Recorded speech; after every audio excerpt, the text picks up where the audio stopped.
आप सभी विद्यार्थियों का हार्दिक स्वागत है Subhash study centre YouTube channel पर। तो यदि आप कक्षा 10 के छात्र हैं तो यह वीडियो आप सभी के लिए अति महत्वपूर्ण है, क्योंकि इस वीडियो के द्वारा हम आपसे साझा करेंगे आचार्य रामचंद्र शुक्ल जी के द्वारा रचित निबंध मित्रता नामक पाठ का दूसरा गद्यांश, और इस गद्यांश के प्रश्नों के उत्तर आप कैसे लिखेंगे। तो चलिए स्टार्ट करते हैं। उससे पहले यदि आपने चैनल को सब्सक्राइब नहीं किया है तो चैनल को सब्सक्राइब कर लें और बेल आइकन को जरूर दबाएं, ताकि आने वाली वीडियो का नोटिफिकेशन आप तक आसानी से पहुंच सके। दूसरा गद्यांश इस प्रकार से है।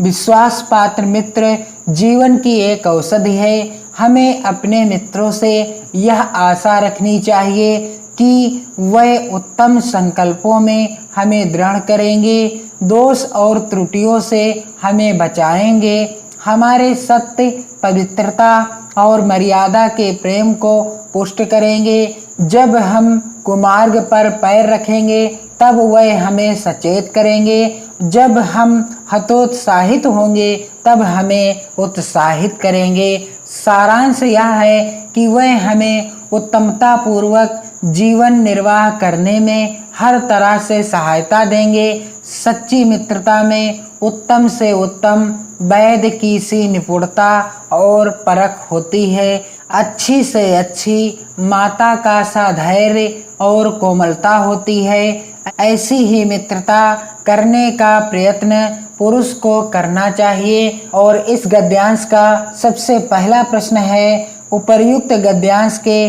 पाठ और लेखक का नाम लिखिए। कहने का अर्थ है आप इस गद्यांश का संदर्भ कैसे लिखेंगे। और इस प्रश्न के 2 नंबर यहाँ पर निर्धारित हैं। तो संदर्भ लिखने का सबसे आसान और सबसे सरल तरीका क्या है। सबसे पहले आप हेडिंग डालेंगे संदर्भ, फिर आपको क्या लिखना है, प्रस्तुत गद्यांश हमारी पाठ्य पुस्तक हिंदी। आपको ध्यान देना है कि जिन जिन चीज़ों को मैंने ब्लैक पेन से लिखा है, यानी काले पेन से लिखा है, संदर्भ के अंतर्गत आप काले पेन से ही लिखेंगे जब आप नोट्स बनाएंगे।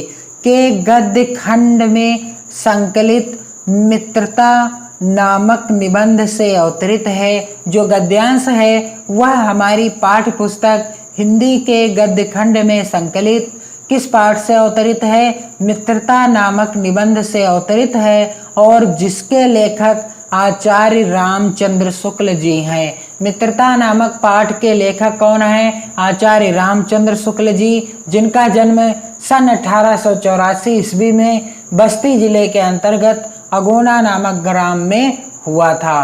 कहाँ हुआ था आचार्य रामचंद्र शुक्ल जी का जन्म? बस्ती जिले के अंतर्गत अगोना नामक ग्राम में हुआ था। कब हुआ था? सन 1884 ईस्वी में। और इनके पिता का क्या नाम था? पंडित चंद्रबली शुक्ल। और इनका सबसे आसान तरीके से जीवन परिचय लिखने का तरीका यदि आप सीखना चाहते हैं तो चैनल के प्लेलिस्ट में आचार्य रामचंद्र शुक्ल और महत्वपूर्ण कवियों एवं लेखकों का जीवन परिचय से संबंधित वीडियो उपलब्ध है, उसे भी आप देख लें और अपनी तैयारी को बेहतर बनाने का प्रयास करें। तो दूसरा प्रश्न क्या है गद्यांश के अंतर्गत? दूसरा प्रश्न यहाँ पर पूछा गया है कि रेखांकित अंश की व्याख्या कीजिए। अब क्या करना है आपको, इस गद्यांश के अंतर्गत आप देख सकते हैं, विश्वास पात्र मित्र जीवन की एक औषधि है। यहाँ तक रेखांकित अंश है, शेष अंश रेखांकित नहीं है। तो आपको इसकी व्याख्या करना है। तो इस प्रश्न का उत्तर कैसे लिखा जाता है? तो इस प्रश्न का उत्तर कुछ इस तरह से लिखा जाता है। हेडिंग डाल ली जाती है रेखांकित अंश की व्याख्या। तो इसकी व्याख्या क्या हो जाएगी? विश्वास पात्र मित्र को हम जीवन रक्षक संजीवनी औषधि का नाम दे सकते हैं। औषधि शरीर के दोषों को दूर करती है और उत्तम मित्र मानसिक दोषों और बुराइयों को दूर करता है तथा मानसिक व्याधियों से सर्वथा विमुक्त बनाता है। जिस प्रकार से एक दवाई शरीर की तमाम बीमारियों को दूर कर देती है, ठीक उसी प्रकार से विश्वास पात्र मित्र, हमारा अच्छा मित्र, हमारे शरीर के दोषों को दूर करके हमें सभी प्रकार की परेशानियों से दूर कर देता है। इसलिए विश्वास पात्र मित्र को आचार्य रामचंद्र शुक्ल जी ने एक औषध यानी दवाई के समान बताया है। गद्यांश का अगला प्रश्न क्या है? गद्यांश का जो है तीसरा प्रश्न यानी 6 नंबर का प्रश्न है, मनुष्य को कैसे मित्रता करने का प्रयास करना चाहिए? तो इस प्रश्न का उत्तर आप गद्यांश से ही ढूंढ सकते हैं कि ऐसी ही मित्रता करने का प्रयत्न पुरुष को करना चाहिए। कैसे?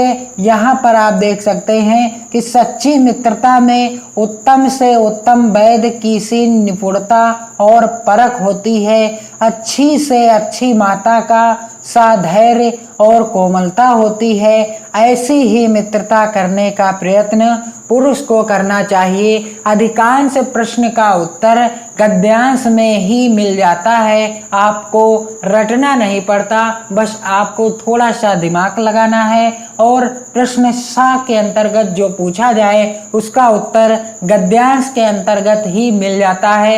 ये कोई ज़रूरी नहीं कि आप किताब से ही देखकर लिखें, आप अपने आप इस प्रश्न का उत्तर गद्यांश से भी ढूंढकर लिख सकते हैं। तो इस प्रश्न का उत्तर हो क्या जाएगा? इस प्रश्न का उत्तर हो जाएगा कि मनुष्य को ऐसे मित्र से मित्रता करने का प्रयास करना चाहिए जिसमें वैद्य के समान निपुणता और परख हो। यहाँ पर भी लिखा है कि ऐसी मित्रता करने का प्रयास करना चाहिए जिसमें वैद्य की सी निपुणता और परख होती है। तो इस तरह से आप इन प्रश्नों के उत्तर आसानी से लिख सकते हैं। और इसके पहले के वीडियो में हमने आपको इस पाठ का जो पहला गद्यांश है, मित्रों के चुनाव की उपयुक्तता पर उसके जीवन की सफलता निर्भर हो जाती है, इस गद्यांश के जितने भी प्रश्न हैं इन प्रश्नों का उत्तर लिखने का तरीका बताया है। और इसके बाद मैं अगले वीडियो में आपको इस पाठ का जो तीसरा गद्यांश है, छात्रावास में तो मित्रता की धुन सवार रहती है, इस गद्यांश पर जितने भी प्रश्न बनते हैं उन प्रश्नों का उत्तर भी लिखने का तरीका मैं आपको बताऊंगा। तो आपको क्या करना है, चैनल के साथ जुड़ जाना है और अपनी तैयारी को बेहतर ढंग से प्रारंभ कर देना है, क्योंकि आप अभी से जब तैयारी करना प्रारंभ कर देंगे तो आने वाली बोर्ड परीक्षा तक आप अच्छे से तैयार हो जाएंगे उस परीक्षा को देने के लिए। तो वीडियो को लाइक, शेयर और अपने कमेंट जरूर भेजें ताकि हमें आपके विचार और सुझाव कमेंट के माध्यम से मिलते रहें। अपनी पढ़ाई को बेहतर ढंग से करते रहें, अपनी नोट्स बनाते रहें। जय हिंद।